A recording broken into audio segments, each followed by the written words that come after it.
Dimas melangkah keluar dari perahu kecil yang membawanya melintasi sungai berliku dan hutan lebat Kalimantan.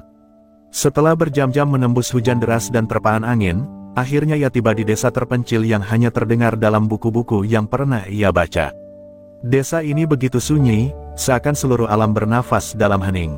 Hanya sesekali terdengar suara burung hutan yang melengking dari kejauhan, membuat suasana semakin misterius. Langit mulai gelap, dan kabut tipis melayang rendah, membelai pucuk pepohonan yang menjulang tinggi. Dimas merasakan hawa mistis yang belum pernah ia alami sebelumnya. Meski lelah, rasa penasaran yang membawanya ke tempat ini mengalahkan segalanya. Seorang lelaki tua dengan tatapan mata yang dalam menyambut Dimas di tepi desa. Wajahnya dipenuhi kerutan yang menandakan usia dan pengalaman, namun senyum kecil tersungging, menampilkan keramahan meskipun tetap tersirat sebuah kewaspadaan. "Selamat datang di desa Danau Biru, Nak," sapa lelaki tua yang kemudian memperkenalkan diri sebagai Pak Leman, tetua desa. Dimas menjabat tangannya dan memperkenalkan diri sebagai seorang peneliti dari kota yang tertarik pada flora dan fauna hutan Kalimantan. Namun, Pak Leman hanya mengangguk samar, matanya seakan meneliti jauh ke dalam jiwa Dimas, mencari sesuatu yang tak terucap. Malam itu, Dimas diundang makan di rumah Pak Leman bersama beberapa warga lainnya. Mereka menyajikan hidangan sederhana, namun kehangatan dari mereka terasa begitu tulus. Di sela-sela perbincangan, Dimas mulai mendengar tentang cerita yang tak biasa mengenai naga biru, sosok ular raksasa yang diyakini menjadi penunggu danau. Legenda ini diceritakan turun-temurun, namun hanya bisik-bisik, seperti sebuah rahasia yang enggan diungkap terang-terangan. Pak Leman memperingatkan Dimas agar tidak terlalu penasaran pada naga biru, karena banyak yang pernah mengganggu danau itu namun kembali dalam keadaan tak bernyawa. Meski Pak Leman berkata demikian, cerita itu semakin membuat Dimas penasaran. Matanya sesekali melirik ke arah jendela, memandangi danau yang terletak tidak jauh dari rumah Pak Leman. Danau itu berkilau dalam kegelapan, seperti memancarkan cahaya lembut yang mistis. Hati Dimas bergejolak, antara rasa takut dan keinginan untuk menyelidiki apa yang sebenarnya tersembunyi di balik legenda itu. Bagi seorang ilmuwan seperti dirinya, cerita tentang ular raksasa yang hidup di dasar danau terdengar seperti dongeng. Namun entah kenapa, malam itu ia merasakan ada yang hidup di luar jangkauan logika. Ketika obrolan beralih pada pengalaman Dimas di bidang penelitian, suasana mulai menghangat. Namun, tiba-tiba suara gemuruh terdengar dari arah danau. Suara itu begitu kuat, bergema seperti raungan yang datang dari kedalaman. Warga desa seketika terdiam, wajah mereka berubah pucat. Pak Leman memegang tangan Dimas, matanya serius. "Sudah saatnya kamu beristirahat, Nak. Besok mungkin kamu akan lebih mengerti," ujarnya dengan suara tenang namun berat. Dimas hanya mengangguk, meskipun perasaan di hatinya semakin tak menentu. Malam itu, ketika berbaring di tikar di rumah Pak Leman, Dimas sulit memejamkan mata. Suara dari arah danau masih terngiang di telinganya. Hawa dingin semakin menusuk, dan kabut yang semakin tebal menutupi pandangannya keluar jendela. Di tengah keheningan malam, pikirannya terus terjebak antara logika dan firasat. Apakah mungkin ada ular sebesar itu di danau ini? Ataukah hanya permainan imajinasi? Namun, kegelisahan yang ia rasakan terasa begitu nyata.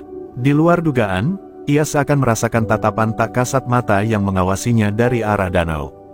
Saat hampir terlelap, ia tiba-tiba terbangun karena mendengar suara berdesis lembut, seperti ada sesuatu yang bergerak di luar rumah.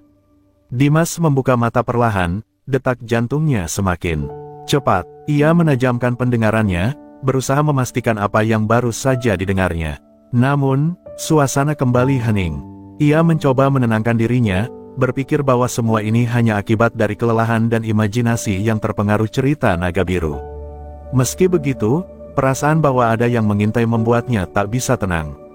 Menjelang pagi, Dimas akhirnya terlelap dengan rasa penasaran yang mendalam.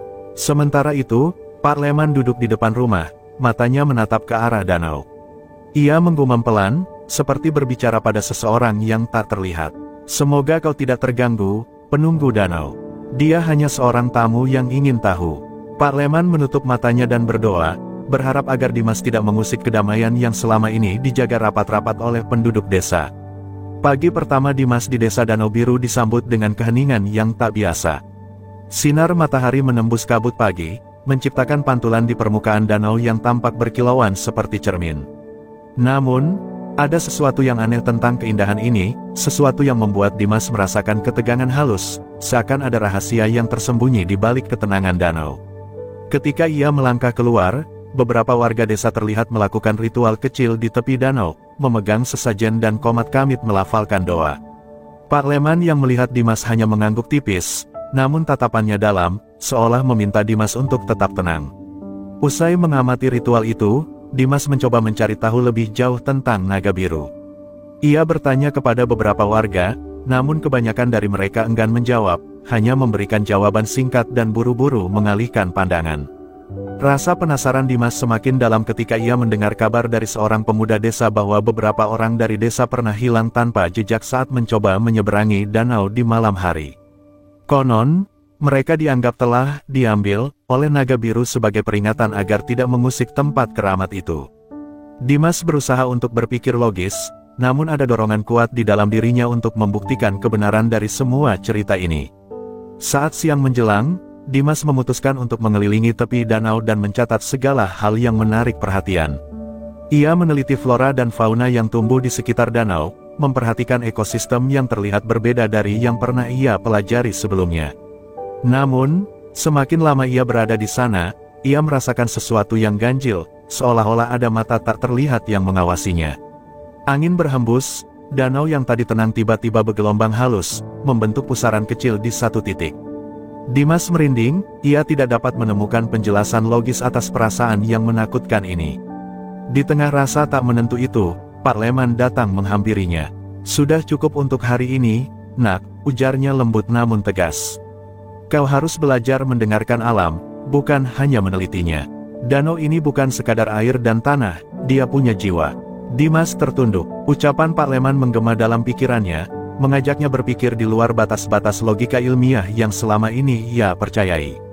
Namun, Dimas masih berusaha bertahan pada pengetahuannya sebagai peneliti, bahwa semua fenomena di alam pasti ada penjelasannya. Malam harinya, Dimas kembali tak bisa tidur. Rasa ingin tahunya mengalahkan rasa lelah, memaksa dirinya untuk mengintip dari jendela kamar yang menghadap ke arah danau. Di bawah sinar rembulan yang samar-samar, ia melihat sesuatu bergerak di permukaan danau. Bayangan gelap yang memanjang, seolah tubuh ular besar yang menyelinap dengan gerakan tenang namun mengancam. Mata Dimas membelalak, tubuhnya mendadak kaku. Detak jantungnya menggema di telinganya, namun ia tetap memaksa dirinya untuk memperhatikan. Saat itulah suara desis yang ia dengar malam sebelumnya kembali terdengar, kali ini lebih jelas. Desisan itu terdengar seperti alunan nafas panjang, begitu dalam dan berat. Tiba-tiba, permukaan danau bergejolak lebih besar, membentuk riak yang memantulkan cahaya bulan, dan bayangan ular besar itu terlihat semakin nyata. Dimas hampir tak percaya pada apa yang dilihatnya, namun ia tidak bisa memalingkan pandangannya. Di saat yang sama, Pak Leman muncul di pintu kamar, memandang Dimas dengan wajah serius. "Sudah kubilang, jangan usik yang tak terlihat," ucapnya pelan namun penuh peringatan. Dengan setengah terpaksa, Dimas memejamkan mata dan menarik napas panjang. Pak Leman mengajak Dimas duduk di luar rumah, di bawah naungan bintang malam yang sunyi. "Naga biru bukan legenda biasa, Nak. Dia adalah penjaga alam ini. Dia tak akan mengganggumu jika kau menghormatinya, tapi jangan sesekali kau mencoba mengusik dan mencari tahu lebih jauh." Dimas mendengarkan dengan penuh perhatian, namun hatinya masih dihantui oleh bayangan yang ia lihat. Meski penasaran, ia merasa ada batas tak terlihat yang tidak boleh ia langgar. Setelah malam yang menegangkan itu, Pak Leman memberitahu Dimas bahwa kehadirannya mungkin saja telah membangkitkan perhatian naga biru. Dimas mulai berpikir ulang tentang apa yang sebenarnya ia cari di desa ini. Rasa penasaran yang menggebu mulai berubah menjadi ketakutan yang nyata. Ia mulai menyadari bahwa legenda ini bukan sekadar mitos belaka, tetapi mungkin adalah peringatan bagi siapapun yang mencoba mengganggu keseimbangan di desa Danau Biru. Dengan penuh pertimbangan, Dimas berjanji pada dirinya untuk menghormati peringatan Pak Leman, meski di sudut hatinya, ada hasrat yang tetap menolak untuk pergi tanpa jawaban. Beberapa hari setelah malam yang menegangkan itu, suasana desa Danau Biru kembali tentram, setenang danau yang memantulkan langit biru cerah. Namun, kedamaian tersebut terguncang saat sekelompok orang asing datang ke desa dengan rombongan besar truk dan alat-alat berat. Mereka berpakaian rapi dan tampak percaya diri, kontras dengan warga desa yang sederhana dan bersahaja. Dengan wajah tanpa emosi, salah satu dari mereka, seorang pria bertubuh kekar bernama Pak Anton, memimpin rombongan menuju balai desa. Warga desa berkumpul, sebagian besar berbisik-bisik khawatir, merasakan firasat buruk akan kedatangan orang-orang ini. Dimas berdiri di antara para warga, merasa bingung sekaligus cemas melihat kehadiran mereka. Pak Anton mulai berbicara di hadapan semua orang, mengumumkan bahwa perusahaannya telah mendapatkan izin untuk mengeksplorasi dan mengolah tanah di sekitar Danau Biru. Ia menjanjikan pekerjaan dan kehidupan yang lebih baik bagi penduduk desa, serta iming-iming kekayaan yang akan datang. Kalian hanya perlu memberikan izin kepada kami untuk menggunakan tanah dan sumber daya di sekitar danau, ucap Pak Anton dengan suara lantang, matanya berkilat penuh ambisi. Tetua desa, termasuk Pak Leman, maju ke depan, menatap Pak Anton dengan sorot mata yang tajam. Danau Biru bukanlah sekadar tanah dan air. Tempat ini adalah rumah kami, dan kami tidak bisa membiarkan Anda merusaknya, jawab Pak Leman dengan tegas. Suara Pak Leman menggema di antara warga, memberikan keberanian bagi mereka untuk melawan meski mereka tahu lawan mereka adalah perusahaan besar. Pak Anton hanya tersenyum sinis. Kami datang bukan untuk meminta persetujuan. Kami datang karena kami sudah mendapatkan izin dari pemerintah. Jadi, lebih baik kalian bekerja sama. Ketegangan semakin memuncak ketika Pak Anton memerintahkan beberapa pekerjanya untuk mulai mengukur dan memetakan wilayah di sekitar danau. Para warga mencoba menghadang, namun dihalangi oleh para pengawal yang terlihat kasar dan tanpa ampun.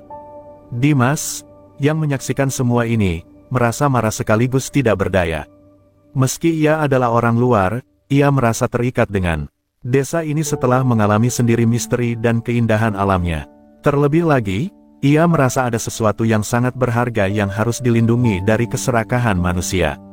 Saat malam tiba, ketegangan masih terasa di udara. Warga desa berkumpul di rumah Pak Leman, membahas bagaimana cara mereka melindungi danau dari eksploitasi perusahaan tambang. Beberapa warga bahkan mulai takut akan kemarahan naga biru, khawatir sang penunggu danau akan muncul dan membawa bencana bagi mereka semua. Dimas hanya mendengarkan, mencoba memahami kedalaman ketakutan yang warga desa rasakan. Ia mulai merasa bahwa legenda naga biru mungkin bukan hanya sekadar cerita untuk menakuti anak-anak, melainkan peringatan yang nyata. Malam itu, angin bertiup lebih kencang dari biasanya, menimbulkan suara gemuruh yang terdengar dari arah danau. Dimas, yang tengah berdiskusi dengan Pak Leman di rumahnya, merasa bulu kuduknya berdiri. Dia tahu, "Nak, penunggu danau tahu ada yang datang mengusik," ucap Pak Leman dengan suara bergetar.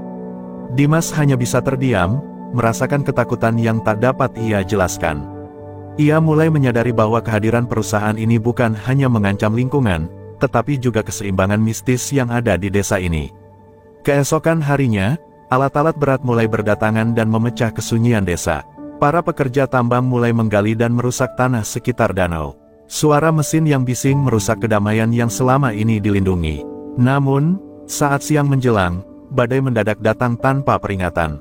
Langit yang tadinya cerah berubah gelap, dan hujan turun dengan deras disertai angin kencang. Para pekerja tambang berlarian mencari perlindungan, namun sebagian dari mereka melihat sesuatu yang menyeramkan, sebuah bayangan besar yang bergerak di dalam danau, bergelombang mengikuti irama badai. Pak Anton marah melihat semua pekerjanya ketakutan dan enggan melanjutkan pekerjaan. Namun, bahkan dirinya tak bisa mengabaikan firasat buruk yang melintas. Warga desa hanya bisa mengawasi dari kejauhan, sebagian dari mereka mulai berdoa memohon agar naga biru tak benar-benar bangkit dan menghancurkan desa mereka. Namun, Dimas, yang sudah menyaksikan dengan mata kepalanya sendiri bayangan itu, merasa semakin khawatir. Ia tahu, jika perusahaan ini terus merusak danau, sesuatu yang mengerikan pasti akan terjadi. Ketika malam menjelang, ketegangan di desa terasa semakin memuncak. Pak Leman memanggil Dimas dan beberapa warga ke rumahnya, menyarankan agar mereka mempersiapkan diri. Kita tak bisa melawan dengan kekuatan. Namun, kita bisa melindungi desa dengan doa dan keyakinan kita, ucapnya sambil menyalakan dupa di sekeliling rumah. Di tengah kegelapan malam, Dimas hanya bisa bertanya dalam hati, apakah mereka benar-benar bisa melawan keserakahan perusahaan tambang ini? Atau akankah mereka, bersama naga biru, menjadi korban dari kehancuran yang perlahan mendekat? Pagi itu, suasana desa Danau Biru tampak lebih sunyi dan mencekam daripada biasanya. Meski langit tampak cerah, ada ketegangan yang menggantung di udara, seolah seluruh alam tengah menahan nafas. Warga desa enggan keluar dari rumah, sementara suara mesin tambang masih terdengar bising dari arah danau. Dimas merasa gelisah, perasaannya dipenuhi campuran antara ketakutan dan tanggung jawab. Meski ia bukan bagian dari desa ini, hatinya terasa terpanggil untuk melindungi danau dan penduduk desa dari bahaya yang semakin dekat. Saat Dimas berjalan ke arah danau untuk melihat situasi, ia melihat Pak Anton dan pekerjanya tengah berdiskusi di pinggir danau.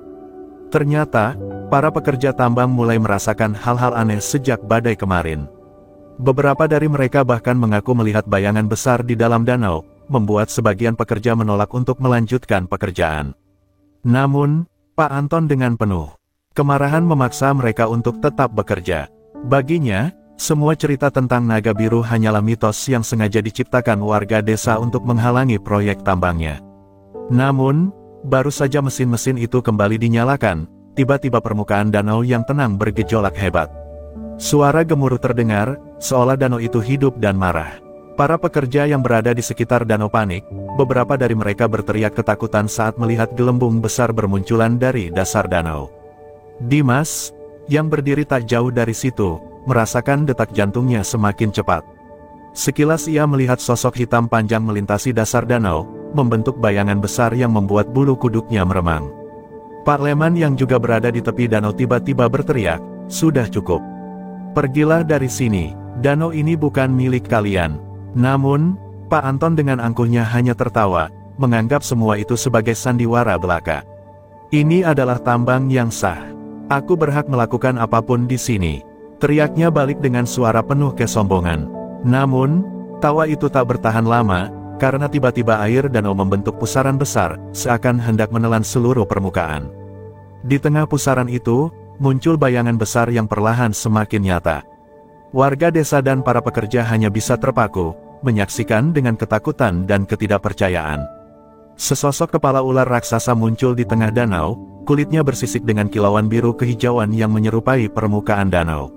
Mata makhluk itu merah menyala, memandang tajam ke arah orang-orang yang berada di tepi danau. Dimas merasa jantungnya seakan berhenti saat menyadari bahwa inilah yang disebut naga biru, penjaga danau yang selama ini hanya ia dengar dalam cerita.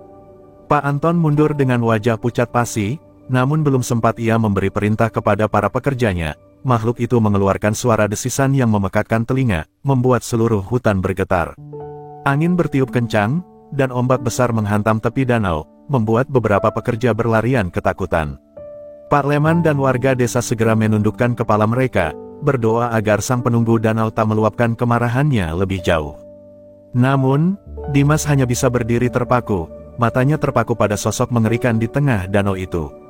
Dengan ketakutan yang mulai menguasai dirinya, Pak Anton mencoba melarikan diri, namun tanah di bawahnya seolah menjadi licin, membuatnya jatuh terguling. Di tengah kepanikan itu, Pak Anton memerintahkan para pekerja untuk menghentikan mesin-mesin mereka dan pergi dari danau. Namun, naga biru tampak tidak berencana melepaskan mereka begitu saja. Makhluk itu bergerak mendekat, gelombang air menghempas keras ke daratan, menghantam alat-alat berat yang ada di sana hingga terguling. Warga desa hanya bisa menonton dengan ketakutan dan pasrah, berharap amarah naga biru segera reda. Pak Leman mengangkat tangannya, berdoa dengan sungguh-sungguh agar danau kembali tenang dan sang naga tidak menghancurkan desa. Dalam keheningan yang mencekam, Dimas, dengan rasa takut yang teramat sangat, melangkah maju, mencoba berkomunikasi dalam hati dengan sang penjaga danau. "Aku mohon, hentikan. Kami tidak ingin mengganggu ketenanganmu lagi." Seakan mendengar permohonan Dimas, naga biru perlahan mundur, menatap tajam ke arah kerumunan sebelum menghilang di balik pusaran air yang mengecil. Namun, sebelum benar-benar tenggelam, ia mengeluarkan suara desisan panjang, seolah meninggalkan peringatan terakhir bagi siapapun yang berani mengusik kedamaian di Danau Biru. Ketika air danau kembali tenang, warga desa merasa lega, sementara para pekerja tambang bergegas meninggalkan desa, membawa trauma yang mungkin akan selalu menghantui mereka seumur hidup.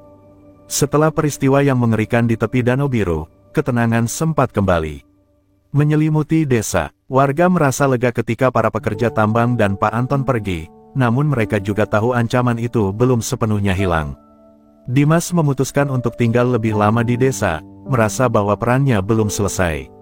Ada sesuatu yang belum ia pahami, terutama tentang peran naga biru sebagai penjaga desa. Namun, di tengah suasana yang tenang, sebuah kabar mengejutkan tiba. Ternyata Pak Anton kembali dengan rencana baru, kali ini membawa dukungan dari aparat setempat dan sekelompok orang bersenjata. Pak Leman dan warga desa berusaha melawan, namun mereka tahu kekuatan mereka tak cukup untuk mengusir rombongan besar yang kini datang membawa peralatan lebih canggih dan ancaman nyata. Dimas merasa putus asa, apalagi ketika ia mengetahui bahwa ada seorang warga desa yang diam-diam bekerja sama dengan Pak Anton untuk mendapatkan uang. Pengkhianatan itu membuat Dimas merasa sakit hati, terutama karena ia telah melihat sendiri betapa berharganya Danau Biru bagi masyarakat desa. Di sisi lain, ancaman dari aparat dan kekuatan besar membuat warga semakin tak berdaya. Malam itu, Dimas dan Pak Leman berunding dengan para tetua desa. Mereka memikirkan cara terakhir untuk melindungi desa dari kehancuran yang dibawa Pak Anton. Beberapa warga merasa tidak ada harapan lagi dan menyarankan untuk mengungsi, namun Pak Leman dan Dimas bersikeras untuk tetap bertahan. "Ini bukan hanya tentang tanah, ini tentang kehidupan kita dan leluhur kita," ucap Pak Leman dengan suara bergetar. Dengan penuh emosi, ia menceritakan tentang nenek moyangnya yang berjanji untuk menjaga danau ini selamanya. Dimas menyadari bahwa bagi warga, ini bukan sekadar tanah, tetapi bagian dari jiwa mereka. Di saat-saat penuh ketegangan itu, Dimas tiba-tiba memiliki ide yang gila, memanggil kembali naga biru untuk membantu mereka. Meskipun warga desa takut akan kemarahan sang naga, mereka setuju bahwa hanya kekuatan mistis itulah yang dapat mengusir para penjajah. Bersama Pak Leman, Dimas memimpin ritual kuno di tepi danau di tengah malam, mengundang sang penjaga dengan sesajen dan doa-doa kuno. Mereka menyalakan obor di sepanjang tepi danau, membentuk lingkaran besar dan berharap agar naga biru mendengar panggilan mereka. Saat malam semakin larut, suasana berubah menjadi mencekam. Air danau yang tadinya tenang mulai bergejolak, menciptakan ombak kecil yang membesar seiring berjalannya waktu. Pak Anton, yang masih berada di sekitar desa dengan rombongannya, menyaksikan kejadian itu dari kejauhan. Meski merasa sedikit terintimidasi, ia menolak untuk percaya pada kekuatan mistis dan tetap pada rencananya. Namun, tak lama setelah itu, angin kencang tiba-tiba berhembus, membuat pepohonan di sekitar danau bergoyang hebat. Suara gemuruh terdengar dari dalam danau, membuat semua orang yang menyaksikan menahan nafas. Dari dalam kegelapan danau, muncul lagi sosok naga biru yang megah dan menyeramkan, sisiknya memantulkan cahaya bulan yang membuatnya tampak semakin menakutkan. Pak Anton dan orang-orang bersenjatanya melihat itu dengan mata terbelalak ketakutan. Dimas dan Pak Leman memohon dengan hati yang tulus agar sang penjaga menolong mereka melindungi desa dari kehancuran. Mata naga biru yang merah menyala menatap mereka semua, memberikan peringatan keras bagi siapapun yang berani mengusik ketenangannya. Saat itu juga, naga biru meluncur dengan kecepatan luar biasa ke arah rombongan Pak Anton, menciptakan gelombang besar yang hampir menghanyutkan mereka. Orang-orang bersenjata itu panik, sebagian dari mereka mulai berteriak ketakutan dan berlarian menjauh. Pak Anton, yang masih mencoba melawan, akhirnya terjatuh ke tepi danau. Dengan napas yang tersengal, ia berusaha merangkak menjauh, namun naga biru tak memberi ampun. Satu hentakan ekornya menciptakan gelombang besar, yang menyapu alat-alat berat dan para penjajah dari tepi danau, menghancurkan segala yang mereka bawa. Setelah amarahnya mereda, naga biru berbalik menatap Dimas dan warga desa. Dimas, dengan penuh hormat, menunduk dan berterima kasih atas perlindungan sang penjaga. Tanpa suara, naga biru menghilang ke dalam kedalaman danau, meninggalkan pusaran air yang perlahan mengecil. Warga desa, yang menyaksikan kejadian itu dengan hati berdebar, merasa lega sekaligus bersyukur. Mereka tahu bahwa mereka telah diselamatkan, namun mereka juga sadar bahwa mereka harus menjaga dan menghormati Danau Biru untuk selamanya. Ketika pagi tiba, jejak rombongan Pak Anton telah hilang, hanya menyisakan alat-alat yang hancur dan bekas-bekas pertempuran singkat. Warga desa kembali berkumpul, berjanji untuk melindungi danau ini agar tetap sakral dan terlindungi dari keserakahan manusia. Dimas, yang telah menyaksikan segalanya, merasa terikat pada desa dan Danau Biru. Dengan perasaan bangga sekaligus haru, ia berjanji untuk selalu membawa kisah ini dalam hidupnya dan menjaga rahasia Naga Biru, sang penjaga yang telah mengorbankan segalanya demi desa dan keindahan alam yang tak ternilai. Beberapa bulan berlalu sejak peristiwa di tepi Danau Biru, dan kehidupan di desa berangsur kembali normal. Dimas tetap tinggal, membantu warga dan mendalami lebih dalam sejarah serta budaya desa yang telah memikat hatinya. Hubungannya dengan Pak Leman semakin akrab, seperti hubungan antara ayah dan anak. Setiap malam, mereka duduk di beranda rumah Pak Leman, membicarakan tentang makna kehidupan, keajaiban alam, dan mitos-mitos yang selama ini hanya dianggap dongeng oleh orang luar. Namun, ketenangan itu mulai terusik ketika Dimas mendengar kabar bahwa Pak Anton ternyata selamat dan diam-diam berencana membalas dendam. Suatu pagi yang tenang, Dimas dikejutkan dengan kemunculan beberapa orang asing yang berpenampilan resmi dan membawa dokumen. Mereka mengaku sebagai perwakilan perusahaan tambang baru yang memiliki izin resmi untuk mengeksplorasi Danau Biru. Dimas tidak percaya bahwa pemerintah setempat dapat memberi izin begitu cepat setelah kejadian yang terjadi, apalagi dengan perlawanan yang warga desa tunjukkan. Kecurigaannya semakin besar ketika ia melihat salah satu dari mereka tampak familiar, salah seorang warga desa yang dulu membantu Pak Anton. Rasa kecewa menyusup di hati Dimas, mengetahui bahwa ada lagi pengkhianat di antara mereka. Pak Leman dan tetua desa sekali lagi mengumpulkan warga, mengajak mereka untuk berdiskusi tentang ancaman baru ini. Mereka semua sadar bahwa kali ini situasinya lebih berat, perusahaan tambang ini datang dengan surat-surat resmi dan dukungan pemerintah. Pak Leman yang biasanya tenang tampak murung dan gelisah. Ini lebih besar dari kita, Dimas. Mungkin ini pertempuran yang tak bisa kita menangkan, ucapnya dengan suara bergetar. Namun, Dimas tak ingin menyerah begitu saja. Dengan tekad yang bulat, ia berjanji akan mencari cara untuk melindungi danau dan desa, apapun risikonya. Di malam yang sunyi, Dimas pergi ke tepi danau seorang diri, mencoba menghubungi sang naga biru seperti yang pernah ia lakukan sebelumnya. Ia menyalakan dupa dan berdoa dalam diam, berharap sang penjaga akan mendengarnya. Namun, meski ia menunggu hingga tengah malam, danau tetap tenang, tanpa tanda-tanda kehadiran sang naga. Hatinya mulai dipenuhi kegelisahan. Apakah naga biru marah pada mereka? Ataukah kekuatan mistisnya melemah setelah konflik yang terjadi sebelumnya? Pertanyaan-pertanyaan itu berputar di kepalanya, meninggalkan jejak kekhawatiran yang semakin dalam. Keesokan harinya, rombongan tambang mulai mendirikan peralatan mereka di sekitar danau. Beberapa warga desa yang mencoba menghalangi diintimidasi oleh aparat keamanan yang ikut mengawal proyek tersebut. Dimas, yang berada di garis depan bersama warga, menyaksikan bagaimana mesin-mesin besar mulai merobohkan pohon-pohon dan mengotori tanah di sekitar danau. Pak Leman menahan air mata, sementara warga yang lain mulai kehilangan harapan.